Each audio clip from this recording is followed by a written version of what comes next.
시청자 여러분 안녕하십니까? BOA 모닝뉴스 시작합니다. 북한 지도부가 경제 위기 속에 개최한 3대 혁명 선구자 대회는 과거로 회귀한 퇴보적 행사였다고 전문가들이 평가했습니다. 경제난을 타개할 새로운 대안을 찾기보다 이미 실패한 정책을 반복하는 등 무책임한 행보를 보이고 있다는 지적입니다. 첫 소식 조상진 기자가 보도합니다. 조선중앙통신 등 북한 관영 매체들은 북한이 지난주 6년 만에 개최한 제5차 3대 혁명 선구자 대회를 22일 폐막했다고 보도했습니다. 통신은 이날 호소문 채택을 통해 위대한 김정은 시대를 3대 혁명의 최전성기, 사회주의 건설의 전면적 발전기로 빛내자고 호소했다고 밝혔습니다. 3대 혁명 붉은기 쟁취운동은 사상과 기술, 문화의 3대 혁명 관철을 위해 1970년대 김일성 부자의 주도로 시작한 대중동원운동입니다. 한국의 전문가들은 김정은 위원장과 북한 지도부가 주민들의 경제난을 타개할 새로운 길을 제시하기보다 내부 결속을 위해 시대착오적 운동에 집중했다고 지적했습니다. 복합적인 위기에 처한 김 위원장이 다시 선대지대로 돌아가고 있다. 다시 말해서 개혁개방이라고 하는 새로운 길로 나가야 되는데 경제에서도 과거로 회귀하고 있고 그다음에 자력갱생이라고 하는 이미 실패가 입증된 정책에 집중을 하고 있고 그리고 새로운 비전을 전혀 제시하지 못하고 있어요. 이번 대회가 강국 건설을 위한 김정은 혁명 사상을 강조했지만 구체적인 실체가 없다는 지적도 나옵니다. 한국국가정보원 산하 국가안보전략연구원 김인태 책임연구위원은 김정은 위원장이 여전히 선대 지도자의 그늘에서 벗어나지 못하고 있다며 지금은 김정은 위원장의 집권 10년을 자축할 상황이 아니라고 말했습니다.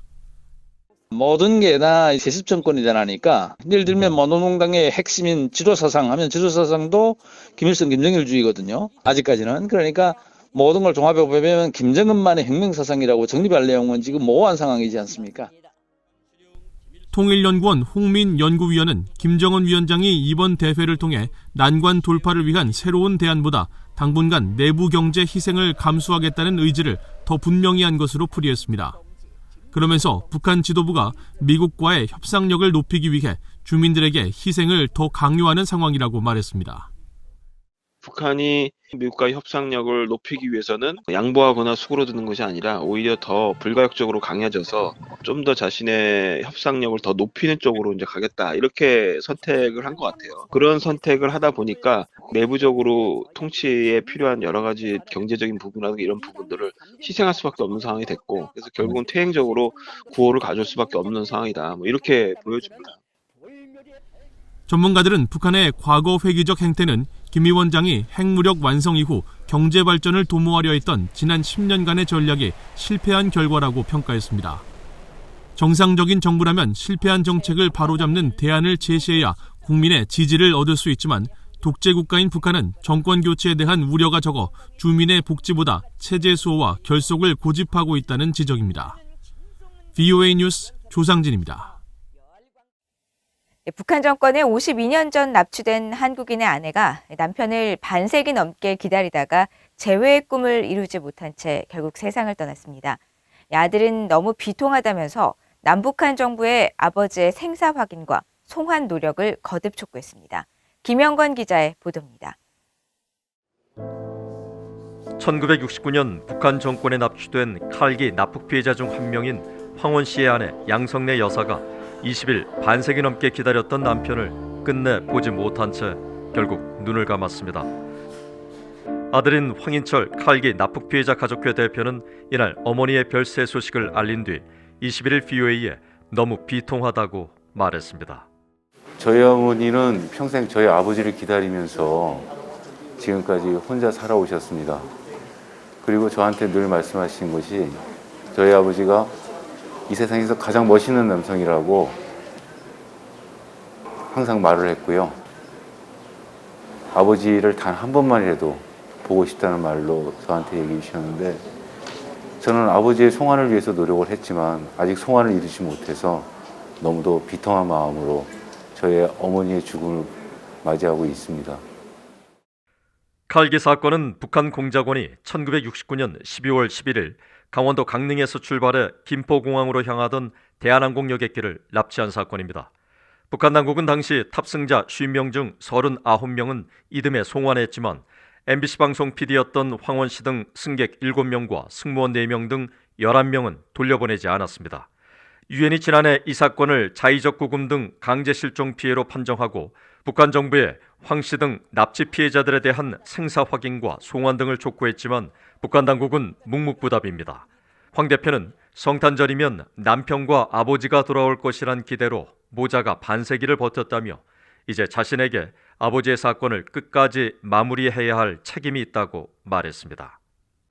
가족으로서 저희 아버지를 반드시 만나야 되겠고, 만약에 돌아가셨다라고 한다 그러면 죽음에도 확인을 해야 되는 것이 저의 끝이라고 생각합니다.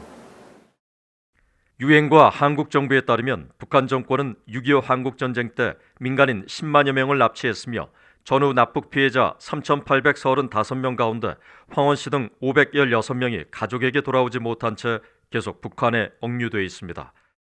또 이번은 별도로 지난 10년 사이 김정욱, 김국기 선교사 등 한국인 3명과 한국 국적 탈북민 3명이 추가로 북한에 억류돼 있습니다. 황인철 대표는 한국 정부가 이번 기회를 계기로 북한 당국에 아버지 등 납치 피해자들의 송환을 즉각 요구하길 바란다고 호소했습니다. BA 뉴스 김영권입니다. 미국은 북한과의 대화에 열려 있지만 대북 관여를 위해 큰 대가를 치르지는 않을 것이라고 조셉 윤 전 미국 국무부 대북 특별대표가 전망했습니다. 윤 전 대표는 22일 한국국방대학교가 주최한 안보 행사에 참석해 바이든 정부는 대북 대화에 열려 있으면서도 대화 재개를 위해 상응하는 대가를 주지는 않겠다는 뜻을 분명히 하고 있다면서 이같이 말했습니다. 그러면서 미국 정부는 자신들의 범주 안에서 대화에 열려있는 입장이라고 주장했습니다. 이날 토론 행사에 참석한 강명구 뉴욕시립대 교수도 미국 내 미한동맹에 대한 인식은 한국보다 낮다면서 바이든 행정부가 나라 안팎의 정치적 해결 과제가 산적한 상황에서 북한과 큰 협정 체결이나 타협안을 내놓기는 어려울 것으로 전망했습니다. 북한이 전 세계 194개의 나라를 대상으로 조사한 뇌물지수 순위에서 최하위를 기록했으며 관리들의 부패가 매우 심각해 정부 투명성이 매우 낮은 것으로 나타났습니다. 미국에 본부를 둔 국제뇌물감시단체 트레이스 인터내셔널은 최근 공개한 2021 뇌물위험지수 연례보고서에서 세계 194개 나라의 뇌물 관련 부패 위험도를 4개 항목으로 평가한 결과 북한이 최악을 기록했다고 밝혔습니다. 북한은 100점을 기준으로 점수가 높을수록 부패의 심각성을 나타내는 이번 평가에서 정부 상호관계 98점, 뇌물 방지 관련 다속 100점, 정부 민간 업무 투명성 73점, 언론 자유와 민간 감독 부분 100점을 기록해 4개 평가 항목 모두에서 거의 최하위를 기록했습니다. 한편 이번 조사에서는 북유럽의 덴마크가 2점을 받아 뇌물로 인한 부패 위험이 가장 적은 국가로 꼽혔으며 한국과 미국은 각각 21위와 23위에 올랐습니다. 조 바이든 미국 정부가 최근 러시아 등 랜섬웨어 대응을 강조하는 가운데 북한의 사이버 역량도 주변국을 위협한다는 지적이 거듭 제기됐습니다.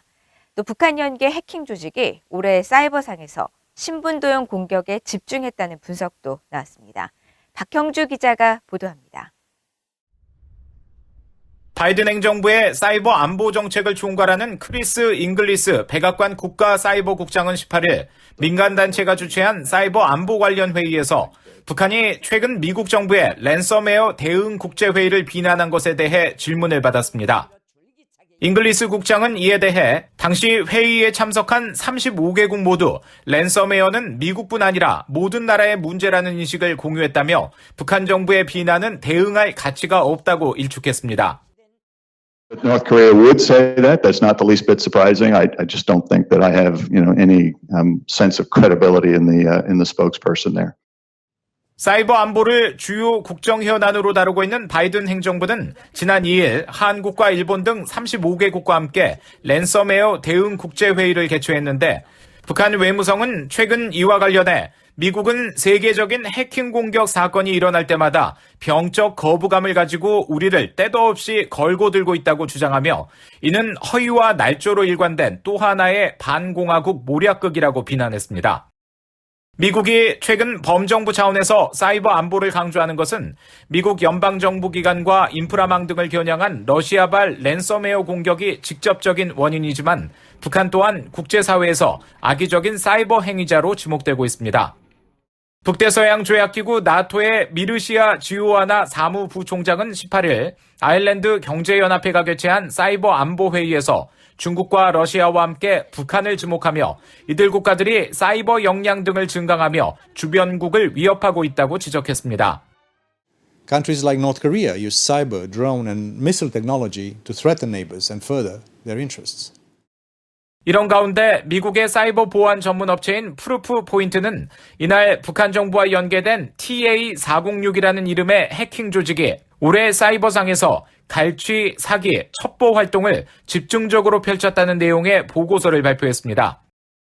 TA406을 북한 정찰총국의 지휘를 받는 것으로 알려진 해킹 조직 김숙희의 산하 조직으로 분류하며 올해 1월부터 6월 사이 한반도나 북한 핵 문제와 관련해 활동하는 정치인, 외교정책연구소, 교수, 언론인 등을 대상으로 사이버상에서 집중적인 신분도용 공격을 단행했다고 지적했습니다. 특히 북한이 연이어 미사일 시험 발사를 단행했던 지난 3월에는 외국 정부의 선출직 공무원과 금융기관을 비롯해 기업 경영진 등 고위 인사를 대상으로 해킹 공격을 시도했다며 공격이 정보 수집이나 신분 도용을 위한 목적보다는 정치적 목적일 가능성이 있다고 해석했습니다. 프루프 포인트는 이 해킹 조직은 금전적 이익을 위해 가상화폐 관계자를 표적 삼는 경우도 있지만 주로 정보 수집과 첩보 활동이 주요 목적이라며 앞으로도 북한 정부의 관심기관을 대상으로 신분 도용 활동 등을 지속적으로 펼 것으로 예상했습니다. VOA 뉴스 박형주입니다. 북한 김정일 국방위원장의 처조카인 고 이한영 씨에 대한 북한 대남공작원 총격 피살 사건과 관련해 한국 정부가 진실 규명에 적극 나서야 한다는 지적이 나왔습니다. 영국 주재 북한 대사관 공사를 지낸 한국 국회 국민의힘 소속 태영호 의원은 22일 국회에서 기자회견을 열고 이한영 씨 테러 사건 진실 규명은 국가의 책무인 자국민 보호의 중요성을 알리는 계기가 될 것이라고 밝혔습니다. 태 의원은 이한영 씨 테러 사건에 대한 진실 규명은 북한 정권에 의한 테러 행위를 국가 차원에서 규명하고 피해자 유족에 대한 보상과 명예회복뿐 아니라 북한 지도부의 사과와 재발 방지를 촉구하는 근거 마련의 의미도 있다고 강조했습니다. 김정일의 전처 성혜림의 조카인 이한영 씨는 지난 1982년 탈북했지만 1997년 경기도 성남시 분당 자택에서 북한 대외연락부 소속 대남공작원에게 총격 피살됐습니다. 한편 도희윤 피랍탈북인권연대 대표는 이날 이한영 씨 유족들을 대신해 국가기관인 진실화해를 위한 과거사 정리위원회에 이 씨 피살 사건에 대한 진실 규명 신청서를 제출했습니다. 이상으로 BOA 모닝뉴스를 모두 마칩니다. 시청해주신 여러분 고맙습니다.